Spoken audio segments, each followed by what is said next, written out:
Hello mga kakusina! Another gana for today's video. Ang asawa ko nga pala ngayon mga kakusina ay maglilinis pala ng aming aircon.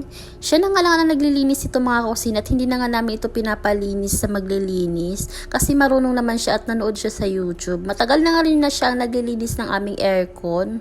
Oh, diba? Kahit pa paano ay nakakatipid na rin ng pambayad sa paglilinis ng aircon. At eto na mga kusina, habang naglilinis ng aircon yung aking asawa, yung anak ko naman ay busy lang sa panonood. At eto naman ako, for today's video, magluluto ako ng sopas. Sopas ngang nirequest itong mag-ama na to sa akin mga kakusina, kaya naman ito yung aking lulutuin. Liig na ng manok yung isasahog ko dito mga kusina, kaya naman ay nag-umpisa na ako dito mag-saute ng bawang, sibuyas at kaunting margarine. Ay, nabubulol pa yarn. Pagkagisa ko nga ng bawang at sibuyas mga kusina, isinangkot siya ko nga itong mga liig ng manok na tinadtad ko ng maliliit na piraso. Tapos ayan, maglalagay ako dito ng patis para mas malasa. Naglagay na rin ako dito mga kusina ng pamintang powder. Hinalo-halo ko lang itong mga kusina at hinayaan ko pa nga ito ng ilang minuto nang sa gano'n ay mapalambutan itong mga liig ng manok. At makalipas ang ilang minuto mga kakusina, ganito na nga naging itsura ng ating mga liig ng manok. Ayan, medyo napiprito na nga ito or natutusta. Masarap kasi ito mga kusina at nag-a-add pa ito ng kakaibang flavor pagka ganyan. Hayaan lang natin na may dumidikit sa ating mga kawali.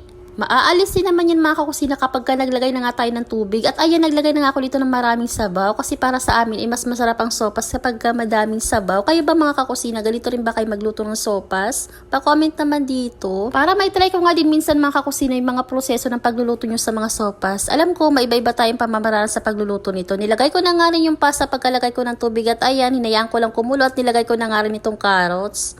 At kapag malambot na nga ng kaunti itong ating pasta mga kusina, ilagay ko na nga rin dito yung mga iniwa-hiwa ko ng mga hotdogs. Chicken hotdog pala yung gamit ko dito kasi yan lang available dito sa bahay. Kahit anong hotdog naman pwede natin gamitin dito mga kakusina. Naglagay na rin pala ako dito mga kusina ng Lord Chicken Cubes isang peraso at ngayon naman ay naglagay pa ako ng kaunting granules. Tikman na natin ito mga kusina nang sa ganun ay pwede pa tayo makapag-adjust. Nag-add na nga rin ako ng salt dito mga kusina, hindi ko lang naipakita sa video. Tapos ngayon naman ilalagay ko naman yung malaking can ng evaporated milk. At para sa akin nga mga kakusina, ay napakasarap talaga ng sopas kapag marami itong gatas. Kayo rin ba mga kusina, ganito rin ba yung gusto nyo sa sopas ay maraming gatas din? Mekos-mekos ko nga lang yan mga kakusina. Tapos ayan, naglagay pa ako ng pamintang powder kasi nakulangan ako. Ako talaga ay mahilig talaga ako sa pamintang powder. Hinalo-halo ko nga lang ito at pagka okay na ako sa pasta, ayan, ilalagay na natin itong mga gulay. Mas masarap din talaga sa sopas mga kusina kapag madaming gulay. Baguio peche pala at repolyo ang inilagay ko dito. Pwede nga rin tayo maglagay dito mga kusina ng baguio beans or sayote. Tapos ayan, hinalo-halo ko lang ito hanggang sa maging half cook ng bagay itong ating mga gulay.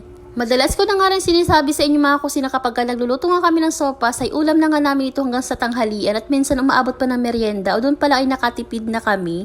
Kasi naman ay favorite talaga namin ito dito sa bahay mga kusina at ayan na nga, kalahati na nga agad ito mga kusina. And yun lang for today's video. Maraming salamat sa iyong panonood. God bless and please follow for more.